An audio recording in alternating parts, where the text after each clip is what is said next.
Hello, everybody, and welcome to this week's episode of the Weekly Wealth Podcast, where we talk about the mindsets, the tactics, and the strategies to help you to build and maintain wealth.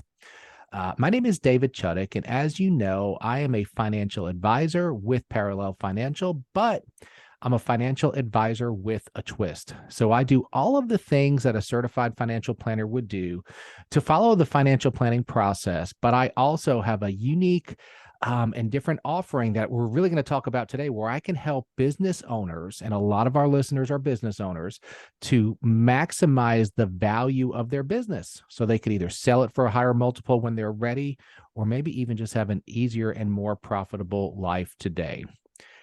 So if that interests you, check out my website, www.allofmyassets.com. And then my email is david@parallelfinancial.com.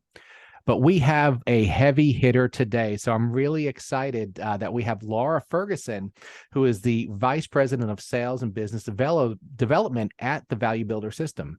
And her mission is to help business advisors and their clients to succeed. And as a former business consultant and entrepreneur, Laura specializes in helping business owners in the startup phase with sales, marketing, and operations. In addition, she is passionate about public speaking, and she's a mindset coach that enjoys sharing insights into the psychology of selling. So, hey, Laura, how are you? I'm great. Thanks so much for having me, David. What a wonderful intro there. Well, thank you for coming on here. I wanted to bring on one of the big dogs, and which you're one of the big dogs, to help me get the word out of what I'm able to do for business owners as a certified value builder advisor. And what I thought about a year ago is that our firm, Parallel Financial, we have such a great investment process to where we can manage money really well. And we have a great financial planning process to where we can help clients to kind of have a plan for all parts of their money. And I have expertise as a certified financial planner since 2005, 2006. But I started thinking business owners, you just hear it a lot. Well, I don't really need to save that much money because I'm going to sell my business and I'm going to live off of that. And then you start thinking, well, how much are you going to sell it for? Are you going to sell it for the right amount? Are there ways that you can sell it for more? And that's when I got involved with Value Builder. But yes, I want to hear about how you got involved with Value Builder and hear your story. Thanks. I have such, as you shared, a passion for helping business owners. I came and kind of grew up in a family of entrepreneurs. So both my parents owned businesses, and it was this standard thing that you'd build a business and it was your retirement plan. Mm-hmm. And, very early in my 20s, I opened a business, was growing it, focused headstrong into my revenue, had an exit, and came across Value Builder and a book called Built to Sell, which is our founder's flagship book that talks about kind of the 8 drivers of value. And I remember reading it and thinking to myself, man, I wish I knew all of these things before I went through the process of building my business in the first place, let alone Well, and there's so many things that business owners, they don't know, right? They know how to do their trade, but they don't know how to build a business to be sold. They don't know how to file a tax return. They don't know how to hire and fire and all those things. So that's what, I love bringing value to business owners on the podcast on how to do all the soft skills. So, and building a business to sell is definitely a skill.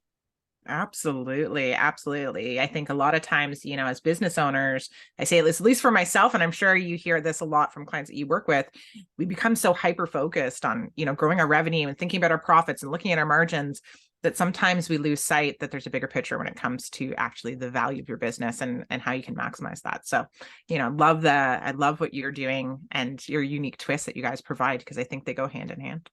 Pretty cool. Yeah. No, I love it. And I work with individuals, but I really enjoy the business owners, because business owners just have such a they have so much on their plate, and nobody can know everything. And there's always a part of a business that's being neglected until a business owner really gets everything under control and has experts and can outsource and things like that. So you mentioned, growing profit.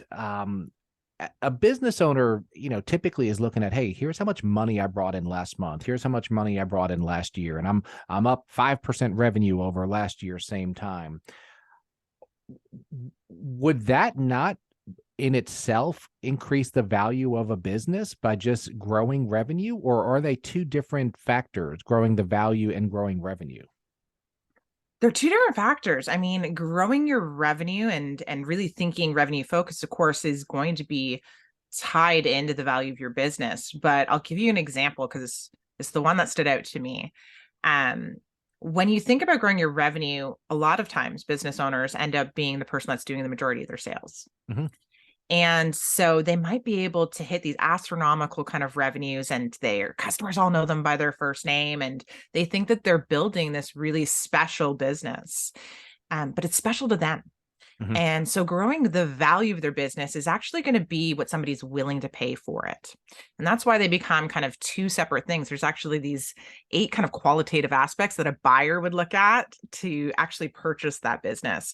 So growing your revenue is kind of growing the attractiveness of your business in the eyes of a future acquirer. So, and if your goal is, of course, to build this business for the next 25 years, and that's your nest egg for your retirement, then you want to be thinking about that early on so that you're planning for that success and maximizing what you can exit with.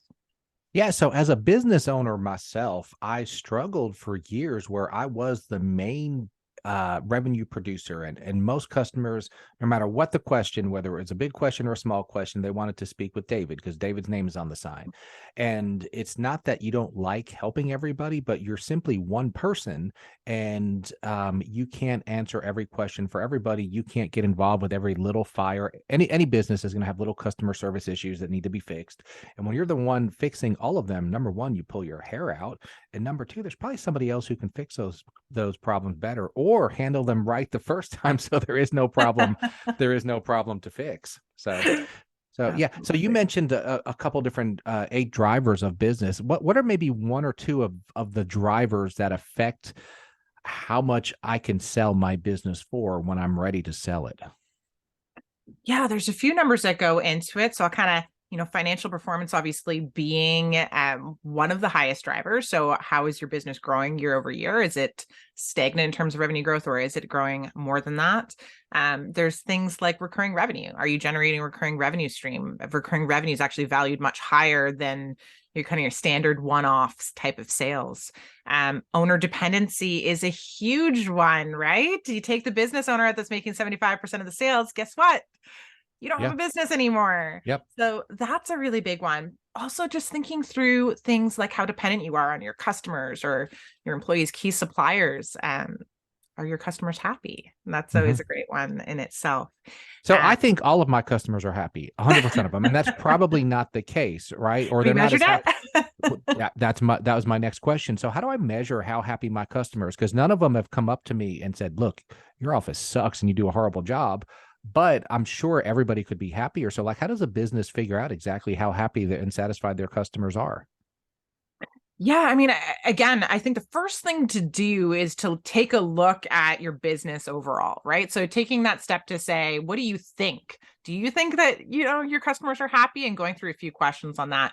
But the actual key exercise that you want to go through is actually going through an exercise to take a look at your net promoter score, which is considered the highest level of customer satisfaction. So actually going out and surveying your customers.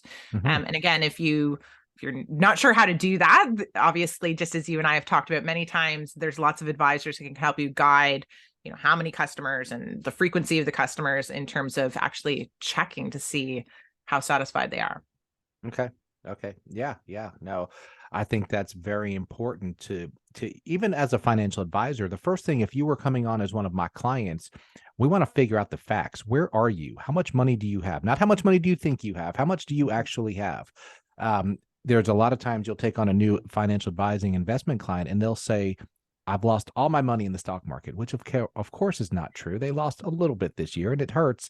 So I think it's always important to take emotion out and just find out the facts. And if your customers aren't all as satisfied as you think they are, hey, let's just face that and let's see what we can do about it, right?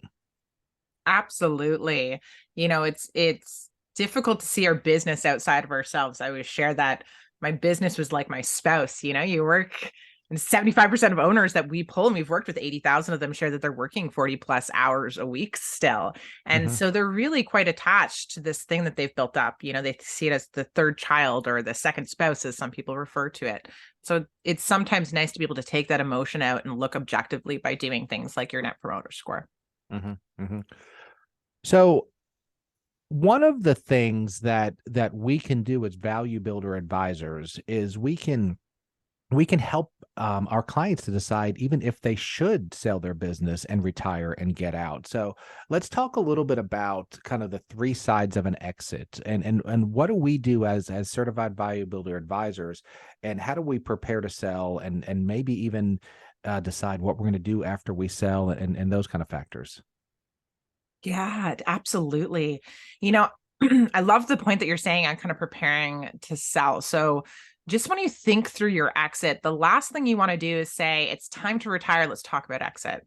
And in fact, a really great value building plan, so building the value of your company, is a great exit plan, and vice versa. Mhm. So the first thing that you want to do is take a look at what we call the three sides of exit. So the first one is taking a look at the business itself. So what are the things that are driving the value within your business, measuring that and seeing where you can find those improvements to continue to grow. There's an overlooked aspect that I always find is quite interesting, which is the business owner themselves. Hmm. When you actually pull business owners, I think 5% of business owners are actually happy with the net proceeds of selling their business. And many of them, up to 75%, actually report regretting their exit. So taking a look at your own role, if you've been working 40 hours a week, what are you building this for? What do you want to do after this? So what the business owners that say they regret exiting, like what are some of the reasons why? Because you would think, hey, I worked hard, I built this business, and now I got this big payday, and I'm rich, and I don't have to work, and I can sit at home, and I can do the things that I like, and that seems like the American dream, right? But that's not the case. So what are some of the reasons why people do regret their exit? Yeah, it comes down to actually four big drivers. The first one is that they didn't understand the financial aspects of exiting their business. So they ended up with a little bit less, or they think they're going to get I always call it, think you're getting a check and then you're going to be able to ride off in the sunset. And that's not really how most Right. actual And then exits the happen. government wants a big part of that check Huge too. chunk, right? Yeah. The government's going to take a chunk. You might not get paid all of it up front. So the financial aspect's big.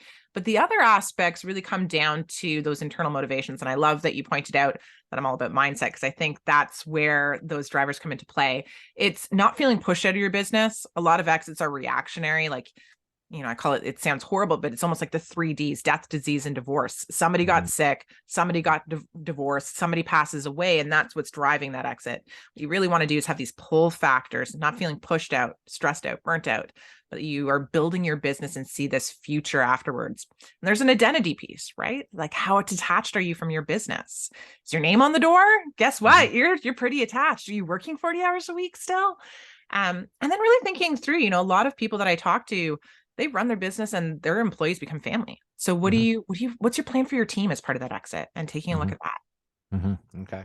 Yeah, and nothing's going to lower the price of a business more than if I call you, or if my wife calls you and says, "Hey, Laura, David is in the hospital and he's very, very sick, and he may not make it, and I don't know how to run the business. Would you like to buy it?" Well, all of a sudden, that just lowered the price because it's very reactionary.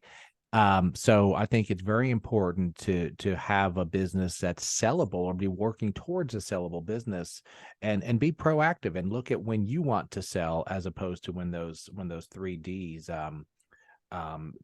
come into play. So, but the person who's in their 30s or 40s, and they're thinking, I have a long-term business. This is an industry that's going to be around. Like, why would you even worry about building a more valuable company now when selling is not even in the time horizon for the next 10, 15, 20, or maybe more years? You know, I love that question, because that's, I think, where I was. And that's why, it really resonates with me with what you guys do, actually helping your clients with Value Builder. The first piece is that having more valuable business makes a more enjoyable business. So Mhm. if your business is not dependent on you, you're not working 40 hours a week. And just even think about that in itself. You're going to grow faster because you've thought about what differentiates you in your market, and you're really planning for that success. So it's not always about that end goal, it's the journey along the way. The second piece is, think about, for everybody that's kind of listening, what you think about your investments, right? If you're like most people, you probably start sticking stuff into your 401k, even just a little bit in your 20s, and yet you're not thinking through the largest asset that you have. You're being a business manager, you're not managing your assets. Mm-hmm. This is no different than having stocks in the stock market. And you really want to look at, what do you need out of this? What are you going to want that future to look like 15 years down the road? Do you want to be sailing around the world in a gold yacht? Well, Mm-hmm. you better think about how the value of your business comes in. It's the largest asset you're going to have to fund that future. So really taking a look Yeah. at those pieces. Well, and when you're looking at, one of the things that I think reduces stress for human beings in general is taking action where you actually have some control, right? So one of the things that is incredibly frustrating for anybody is when you look at CNBC, you look at your 401k statement, and you say, "Oh, I had $1 million, now I have 900,000." We have a great investment process, but our clients still lose money at times because I can't control if Amazon is profitable or not. I can't control if Apple's stock price goes up. But what I can control, or I have a whole lot of control over, is my own business. So, am I doing the things that it takes to increase the value of my business where I have control? And then on my outside investments, do I have a process that can mitigate, maximum losses and give me the best chance of having that portfolio grow? But it just boggles my mind when I see business owners just complaining and complaining about, the quote stock market. And of course, the stock market had one bad year last year, and then 15 years in a row of total growth. But then they also don't have the right processes in place that can help them to grow the value of their business. So I wanted to talk about Value Builder Systems itself, your company, and talk a little bit about the history, how long you've been involved, and also maybe some statistics or success stories on like how much a multiple has increased for companies after working with a Value Builder advisor over the course of months or years. So first of all, Value Builders, your company didn't start yesterday, did it? Absolutely not. I think our company started a lot was ever founded. Our founder, John Morello's had several successful business exits. He's, worked with Fortune 500s, again, the mind of a small business owner. And so he actually wrote this book, noticing a really big inequality in the market, which was that the buyer has all the power. Hmm. And it's almost as you don't know what you don't know. You're not really sure what they're kind of redlining when they go through their disclosure, which is, part of that exit process. So he wrote a book called Built to Sell, and that's obviously became this sensation in a sense, where business owners start writing in and saying, how do I know what my business is worth? That's really where Value Builder was born out of. He's gone on now to write 2 other best-selling novels, and again, all great things, obviously, for business owners. But what we realized is there's no way for us to be able to serve that many business owners at once. And so we went to the people that they trust. So Value Builder actually works with advisors like you, obviously, David, that are here to help business owners gain control over their future. We've actually worked as a community with more than 80,000 business owners to actually help them measure and grow the value of their business. And what we've found is that the average scoring business, so for anybody that maybe is wondering what this is, on our Value Builder score, we give you a score out of 100. And, David's one of the people that helps translate that score. They actually are getting not as great of offers for their business. They're not attracting what I call that strategic buyer. However, if you can work with an advisor and get your business to have a score of 90 and above, those would be your premium companies that trade at what we call the highest multiple. So, and again, that can be seller's discretionary earnings, EBITDA. We won't throw out all those terms, but it just means you're going to get offered more money. Mm-hmm. In fact, they actually get double the number of acquisition offers and double the value. And so there's a direct correlation to kind of working on these 8 qualitative aspects to helping improve that. And that's really where, our advisor community like you is plays such an important role of being able to translate this with business owners. So to kind of put that into a little bit of English, let's say Laura owns Laura's business, and I'm considering buying Laura's business, and in our conversations, Laura verbalizes, hey, I was out of the country for a month and a half and shut my email off, and the business still was profitable. And I'm in the office 3 days a week for 2 hours, and we have systems and processes in place. I'm thinking, wow, I'll pay a premium for that business. Now, if there's in an opposite universe, there's Laura's business, and Laura, hadn't taken a day off in years. All the customer complaints are coming through her. She can't. She's doing way too much. She's stressed out. Why would I pay a premium for that business? I would want that as a discount, and then I would hope that I could fix it when I get in. But I'm certainly not giving Laura a premium price for that business, because it's not desirable. And then we have these 7 other factors that we haven't talked about, but we definitely have to make our businesses attractive to buyers, but by doing that, we give ourselves easier lives. Wouldn't you agree? Absolutely. Let me give you another example, because, sometimes I think when people hear about these premium companies, they think, oh, it's got to be some, weird niche tech company that's trading at a ridiculous amount. No, one of my favorite stories, and again, it's for those of you that are even just thinking about how your business runs day to day, comes from 2 value builder business owners that worked with their certified value builder. Their names were John and BJ, and they owned a company called Air-Free Duct Cleaning. So, duct cleaning doesn't sound that romantic and, Nope. Yeah. this big business. And what they realized, they actually bought this business and came in, was that the business owner was doing everything. So the business owner stays on for a few months, is making all these sales. They don't have any automation. The only way they can sell is to have this expert come in and tell their clients why to buy. And so what they ended up doing is they worked with their certified value builder to rebrand. They worked on a driver called Monopoly Control, which really takes a look at how you can differentiate yourself in the market, adding that layer of uniqueness so you're not just another air duct cleaning service. Mhm. And the result of just that one change is that they were able to increase the revenue by 50% just in their first year of making Wow. that change. So when you think about long-term, start spiraling now. If you're 30, start spiraling all these changes and how they're going to build up to get you that asset when you want to exit 15 to 20 years around the road. Think about those of you that are ready to exit, the impact of what a buyer is going to see. So, but that's a double factor, right? Because in one way, shape, or form, revenue is going to have have an impact on sellers' discretionary earnings or EBITDA.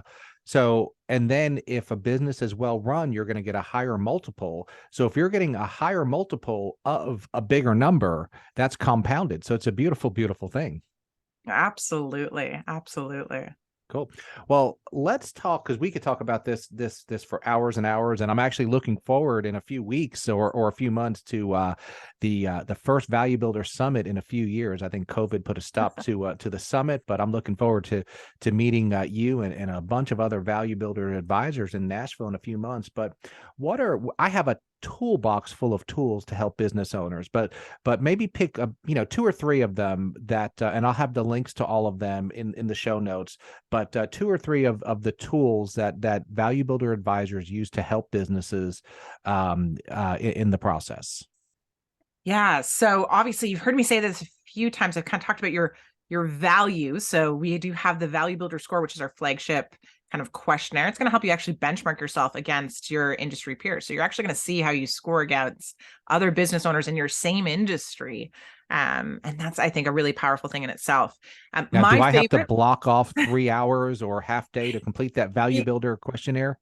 No, let's be realistic, okay? Business owners are busy. I've just told you everybody's working 40 hours a week.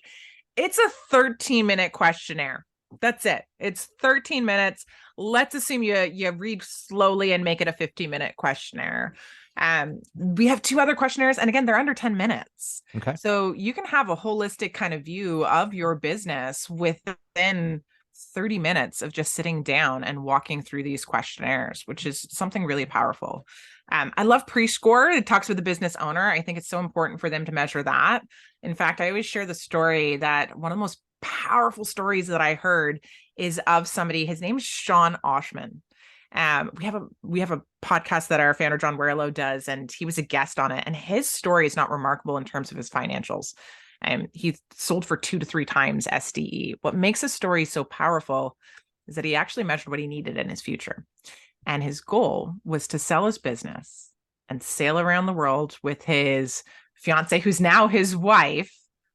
And that was all he wanted to do. And so all he needed was 2 to 3 times SDE in order to fund that. It is one of our most downloaded episodes. So again, thinking what you want to do with your business and what you need brings in our third questionnaire that you can get access to through any certified value builder advisor. David obviously is really experienced in this aspect, which is actually taking a look, what do I need to get out of my business? Do I want to live in a cabin in the woods? Do I want to sail around the world in that gold yacht?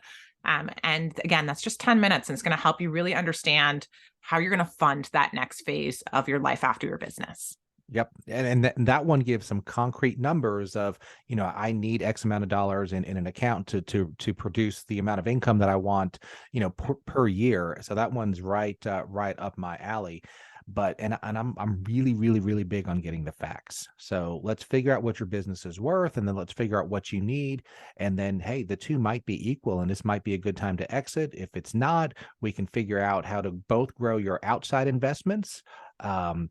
And outside investments could include real estate, commercial real estate, anything else, your IRAs, your mutual funds. But also, let's figure out how to build and maximize the value of your business. One of the things that a lot of business owners don't do because they're running their business is they don't get their finances in order. So then they get into their late 40s, 50s, and 60s. And even though they have a good income, they never started those retirement accounts early enough. So they don't have the power of that decades of compounding interest. So now, you have an owner making $300,000 a year that has a $50,000 IRA. Well, guess what? That's not going to produce $300,000 a year in perpetuity as income when they retire. So now their only real option is to sell the business when they're ready for an optimized amount. So that's really, really, really important because it is your biggest asset or one of your biggest assets. And it's a really neglected asset that I don't want business owners to neglect. So this is really awesome. I'm excited that I could have you on and get your enthusiasm and your expertise and just talk about the backing of the Value Builder company that I have. And there's we do a lot of training, a lot of background work, and it's something that can really help the right business owner to almost be life-changing. We are the Weekly Wealth Podcast, though, and I always put my guest on the spot. So this is a question that we didn't talk about, but we talk about the mindsets, the tactics, and the strategies that can help you to build and maintain wealth. So I would like to know what Laura Ferguson's definition of wealth is. So what does wealth mean for you in your life? I'll tell you my honest answer. I have twin boys. So if anybody has twins, you know how expensive I have twins. How old are your twins? Oh, how did I not know this? My twins are 7 years old. Oh, well, you'll survive. Mine are 15 and a half. So you're feeling the pain then. Oh, well, can I borrow some money? Because to feed them, I mean, they're in this whole bulking season, lifting weights, and it's all about protein, and you can't buy anything that's made of protein that's cheap. So I may need a loan. But yeah, no, twins are awesome. We have twin boys. Now, did your twins, was there almost an embarrassment when people would ask them if they're twins as young kids? Because our kid, they would always say, no, we're not twins. They just, it was just weird how they didn't want to be referred to as the twins. Ours are identical, and I mean, they're identical. Yeah, boys or girls? Boys, twin boys. And I always thought it was a strange thing because when they look at them, people would say, "Oh, what a sweet, boy and girl that you have," and they have the same haircut and look the exact same. And I kept wondering, that's awkward. Well, which one of you looks like a girl because you're identical? Wow. So that was probably our biggest things. But for me, my definition of wealth is being able to give them anything that they want in their future. Mm-hmm. And I know, a lot of us are thinking about our own retirement. I think I got that piece figured out, but that's my definition of wealth. If they want to go all the way through their doctorate and think through how they're going to do that, we want to leave the next generation better than what we had for ourselves. So that would be mine. No question. I like maybe being able to read all I want and not have to work anymore. There you go. There you go. But, so I always say it's not really about the money, but it's about what the money can do, right? So if your kids, let's say they get into Harvard, somebody's gonna have to pay for that. So the money itself is just a tool to help pay for that. Or let's say, they just want to play a sport. Well, sports aren't cheap, and you have to have the financial resources to do that. So in most cases, it's not just, hey, I want to have a lot of money so I can have more than you and be cooler than you. It's that I want the freedom and the ability to do the things that make life fun and give us experiences. So this is really awesome. I'm going to have in the show notes some links to all of our different tools. So the Value Builder Score, I really encourage any business owner to take that 13-minute Value Builder Score. It's going to give you kind of a range of what your business might be worth, and it's going to give us, we can have a quick conversation on some of the areas that where there might be some opportunity to improve. The personal readiness to exit questionnaire is also a great one, and the freedom score, which talks a little bit about how much money you would need to get you to the point where you have that freedom. And we'll also throw in a couple ebooks that are, those are normal, 20, 30, 40 page ebooks. You know, they're not real long reads, but they're really informative and can help to help business owners just have just that one or two more resources. So we have a whole toolbox to help clients. So absolutely. You know, the first thing I'll leave you with that is get your Value Builder Score. If I could give you one piece of advice, more than half the people asked say they have a minimum number in their head, what they want to get out of their business. Mm-hmm. And I want you to ask yourself, if you're one of those people that are listening, do you know what the value of your business is? Because 61%, even though they have a minimum number, those that say they do, haven't actually had a value estimate. So the first thing you can do to arm yourself for your future, whether it's an exit 1 year down the road or 15 years down the road, is to see where you are today. So, you know, I encourage you to go to the links and take a look at it. Absolutely. A few minutes of investment, and we can get some really, really valuable information. And if there are some more steps to take, we take them. If not, you're armed with information, and information is power.